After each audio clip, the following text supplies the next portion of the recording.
Fala galera, eu sou o Luffy. Eu sou a Aline. E esse é o Pode Crer, um podcast de fé. O assunto da parte 2 do nosso primeiro episódio hoje é do que a Bíblia fala. Fica com a gente, vai ser um ótimo episódio.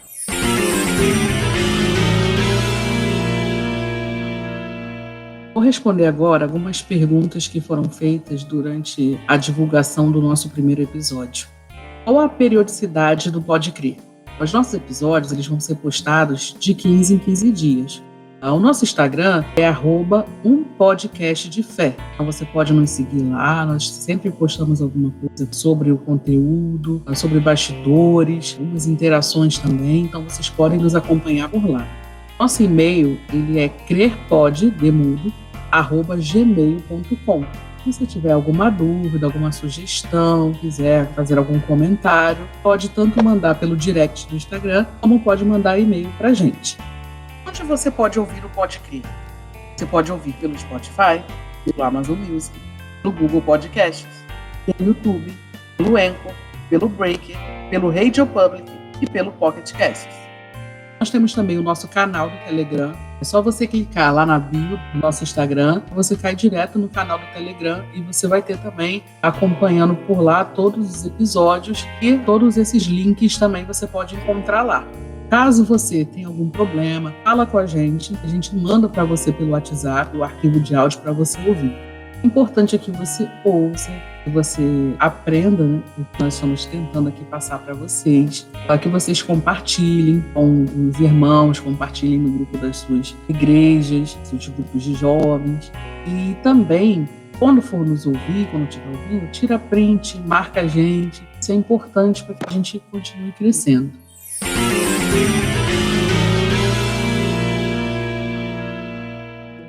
E o Pai que me enviou, Ele mesmo testemunhou a meu respeito. Vocês nunca ouviram a sua voz, nem viram a sua forma, nem a sua palavra habita em vocês, pois não creem naquele que Ele enviou. Vocês estudam cuidadosamente as Escrituras, porque pensam que nelas vocês têm a vida eterna, e são as Escrituras que testemunham a meu respeito. Contudo, vocês não querem vir a mim para terem vida. João, capítulo 5, versículos 37 a 40. Nós já falamos anteriormente que a Bíblia ela tem resposta para tudo.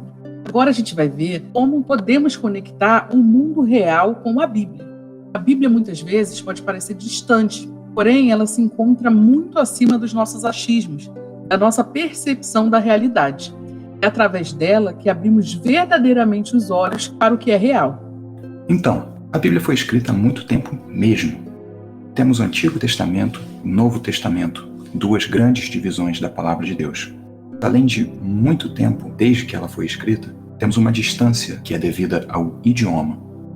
O Antigo Testamento foi escrito em hebraico, com alguns pequenos trechos em aramaico, e o Novo Testamento foi escrito no grego koiné, que era o grego coloquial, a linguagem popular da época. Nós temos diferentes autores, cerca de 40 autores diferentes. Temos estilos literários, os mais diversos, como narrativa histórica, poesia, profecias, epístola, que são as cartas, e literatura apocalíptica. E o período histórico que a Bíblia abrange, desde o primeiro livro escrito até o último, se estende por cerca de 1.600 anos, desde 1500 a.C. até o primeiro século da era cristã.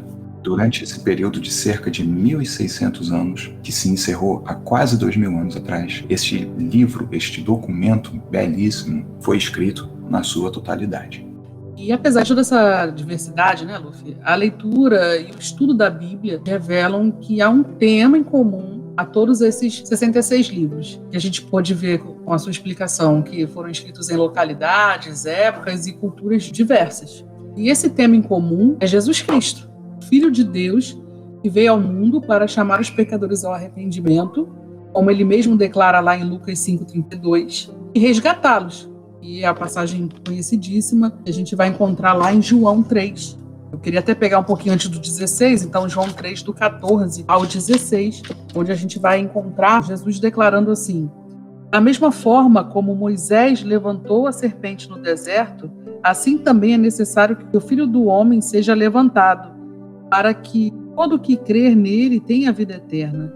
Porque Deus tanto amou o mundo que deu a seu Filho unigênito para que todo que nele crer não pereça, mas tenha a vida eterna. Essa passagem já resume bem aquilo que a Bíblia trata na sua totalidade.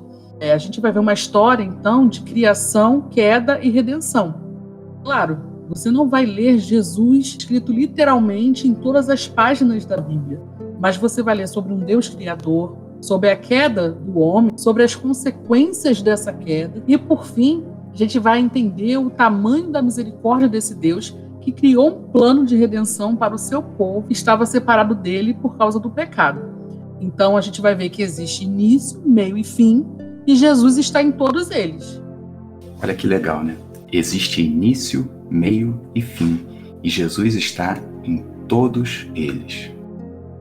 Queria ler para vocês uma passagem que mostra como que Jesus está presente nesses 3 estágios distintos da existência, da história humana.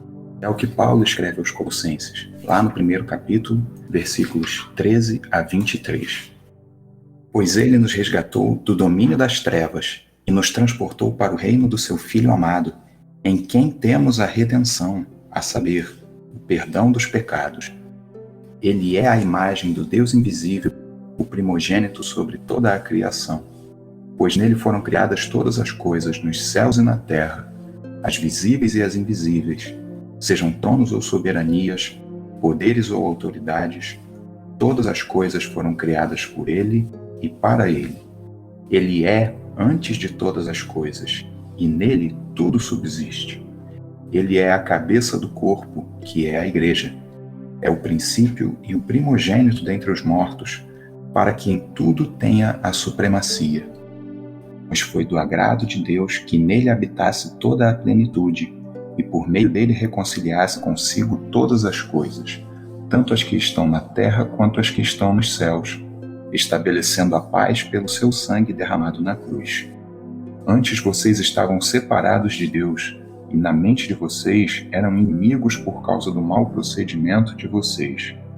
Mas agora ele os reconciliou pelo corpo físico de Cristo, mediante a morte, para apresentá-los diante dele santos, inculpáveis e livres de qualquer acusação, desde que continuem alicerçados e firmes na fé, sem se afastarem da esperança do Evangelho, que vocês ouviram e que tem sido proclamado a todos os que estão debaixo do céu.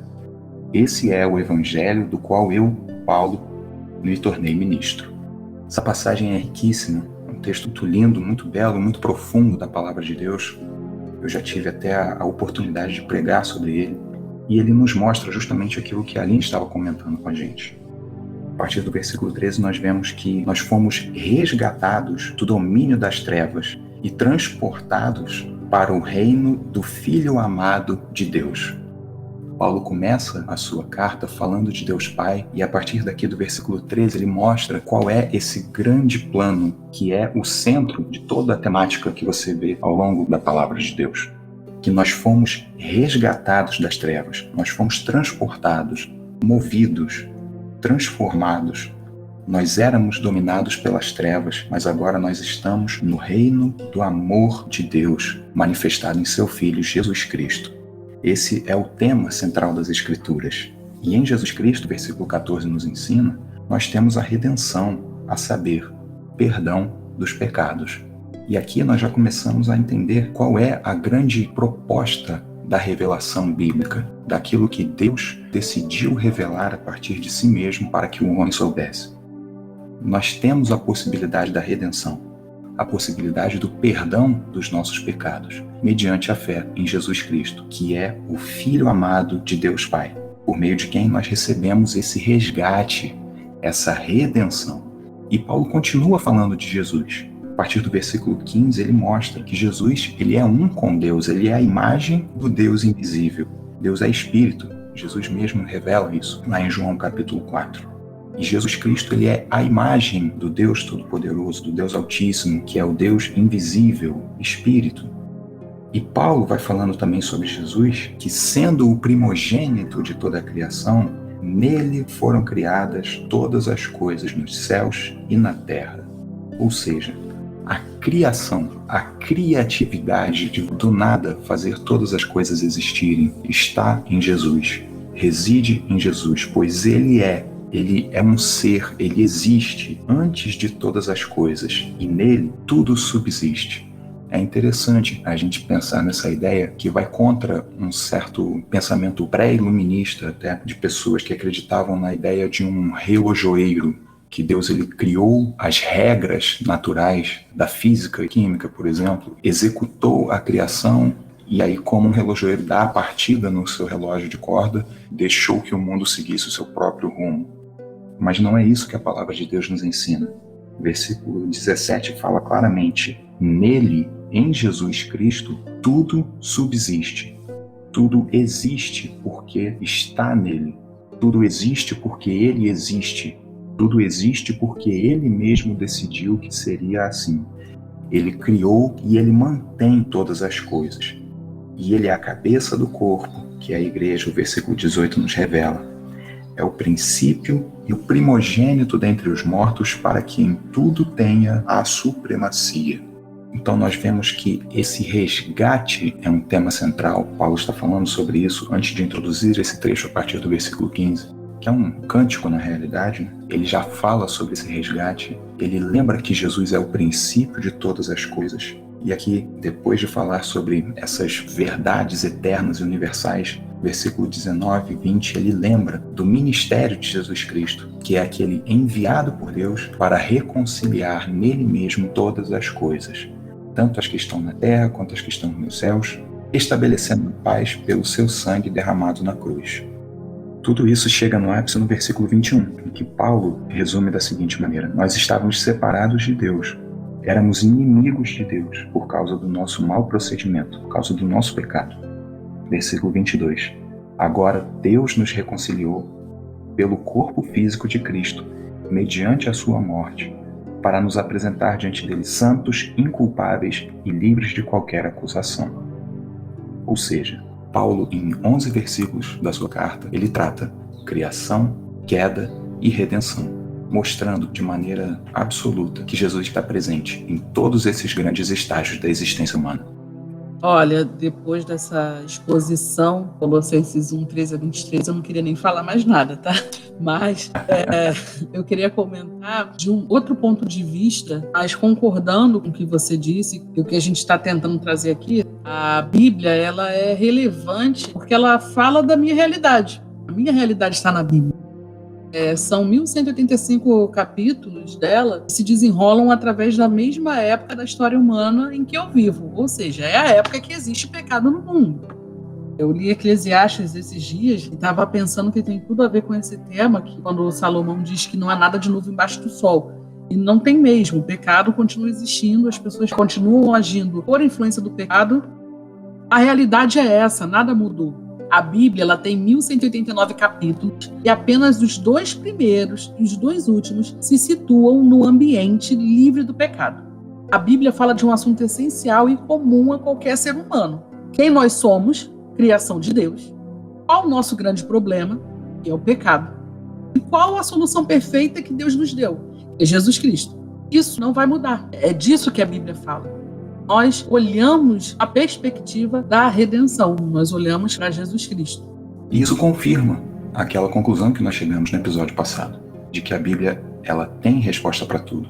A Bíblia tem resposta para tudo por quê? Porque ela é a verdade e porque ela revela Jesus Cristo, que se revelou como o caminho, a verdade e a vida. Se tudo na Terra é a mesma coisa até hoje, se nós vivemos basicamente no mesmo estado que quando a Bíblia foi escrita, desde os seus livros mais antigos até aqueles mais próximos da nossa era, essencialmente não tem tanta diferença. Na realidade é exatamente a mesma coisa, porque nós estamos vivendo em um mundo caído. E aí, aquilo que era válido há 3.000, há 3.500 anos atrás, é válido ainda hoje. Eu só consigo entender tudo aquilo pelo que eu passo quando eu busco a verdade na palavra de Deus. Tanto a resposta para tudo, quanto a revelação de Jesus Cristo. E aqui a gente vê a importância daquilo que nós lemos no início desse episódio, lá em João, capítulo 5. Eu encontro resposta para tudo e conecto essas respostas com a realidade quando eu estudo a palavra de Deus e entendo que a história do mundo é a história que ela revela. Quando eu entendo que a história da minha vida, da minha experiência, está contida na revelação da palavra de Deus, em Cristo. quando ela me ensina sobre a criação, queda e redenção do ser humano. Um grande problema que acontece é quando a palavra de Deus ela está desconectada de Jesus. Aquilo que nós lemos, quando Jesus estava falando para os judeus que examinavam as Escrituras, porém não iam até Jesus, hoje em dia isso acontece de fato. A gente vê os dois problemas. Muitas pessoas dizem que buscam a Jesus, mas não querem examinar as Escrituras. Muitas vezes as pessoas examinam as Escrituras, mas não se entregam até Jesus, não entendem o ministério da reconciliação com Deus, de que Paulo tratou lá em Colossenses 1. Tentar entender as Escrituras sem ir até Jesus é um erro, da mesma forma que é errado tentar se aproximar de Jesus sem conhecê-lo através da sua palavra. O grande problema é tratar Jesus e a palavra de Deus como se fossem separados, como se fossem diferentes entre si. E você, inclusive, disse isso uma vez quando pregou no Encontrão de UMP. O tema era a Bíblia como manual de instruções para a vida, não foi, Ali? Você lembra disso, Luffy? Eu tô chocada. Lembro. Não foi nada que eu planejei agora pra gente colocar no roteiro do episódio, não. Que isso? Ah, nossa, bem espontâneo, natural. Fico feliz que pelo menos alguém me ouviu. Antes de eu te responder isso, você falou que eu preguei no Encontrão. Eu quero dizer pro pessoal que tá ouvindo a gente aí da Federação, do UMP Rio Norte, saudades, tá? O que acontece? O que eu falei aquele dia? Pediram para eu falar, o tema era Manual da Fé, a Bíblia como nosso Manual da Fé. Eu expliquei o seguinte: o tema da Bíblia, de Gênesis a Apocalipse, aponta para Cristo e sua obra redentora. Então, a Bíblia jamais deve ser usada como algo para engrandecimento próprio, busca por autossatisfação. Eu vou ler a Bíblia porque ela me faz me sentir melhor. Não que ela não faça, porém não é esse o fim principal. É me achar, né? Eu, não é o que me faz bem. Ela deve ser usada para glorificação e exaltação de Jesus Cristo.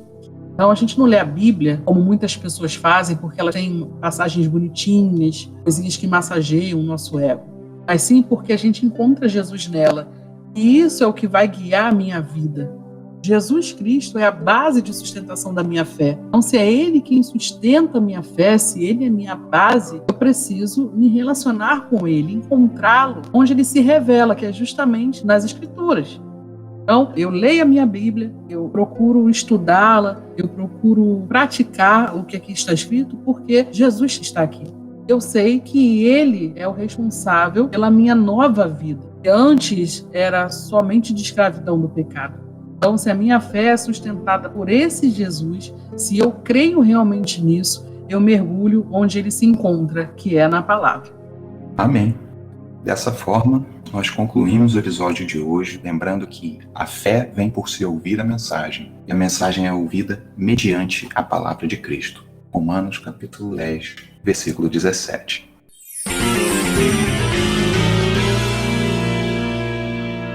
Galera, a nossa indicação de leitura bíblica é Efésios capítulo 2. Essa passagem é riquíssima, tem muito a ver com o que conversamos aqui. Então você leia, medite, ore, depois conta pra gente lá no nosso Instagram, pode ser pelo e-mail também, erpod@gmail.com, e a gente vai trocar essa ideia, ok? Luffy, tem curiosidade então sobre Efésios 2? Bom, eu tive que pesquisar, já que no episódio anterior você disse que eu sou a pessoa das curiosidades, né? Uhum. Então, além do fato de que essa epístola foi escrita pelo apóstolo Paulo enquanto ele estava preso, lembrando que, estando preso, ele foi capaz de dizer: pela graça sois salvos, mostrando o seu grande compromisso com Deus e a pregação do Evangelho de Jesus Cristo. Essa epístola é muito relacionada com a outra carta de Paulo, aos Colossenses. Muitas semelhanças entre elas, talvez por terem sido escritas em períodos em que o apóstolo Paulo estava preso, mas os eruditos eles colocam aí um paralelo muito grande com a carta aos Colossenses, aquela que nós mencionamos aqui e inclusive expusemos uma parte. Muito bem exposta, por sinal. Continue estudando, tá? Pesquisando, porque eu vou continuar pedindo. E tem indicação de livro, Luffy? A indicação de hoje é um livro do Tim Keller, escrito junto com a esposa dele, chamado Os Cânticos de Jesus, editado pela editora Vida Nova, e consiste de um diário de devocionais nos Salmos. Então, a partir da leitura de todos os 150 capítulos do livro dos Salmos, você tem uma palavra devocional para cada dia do ano que vai apontar para Jesus Cristo, justamente conforme nós estudamos agora, aprendemos nesse episódio. Galera, então a gente agradece a audiência, o apoio que tem sido muito importante, todos os feedbacks. Aliás, falando nisso, uma observação, teve muito feedback falando do meu áudio, que realmente estava complicado de entender no episódio passado. Então, por favor, me avisem se melhorou, se ainda está ruim, e a gente vê algum jeito, alguma outra forma de trabalhar nisso, tá bom? Obrigada, até o próximo. Tchau, tchau. Tchau, gente. Muito obrigado. Fiquem com Deus e até a próxima.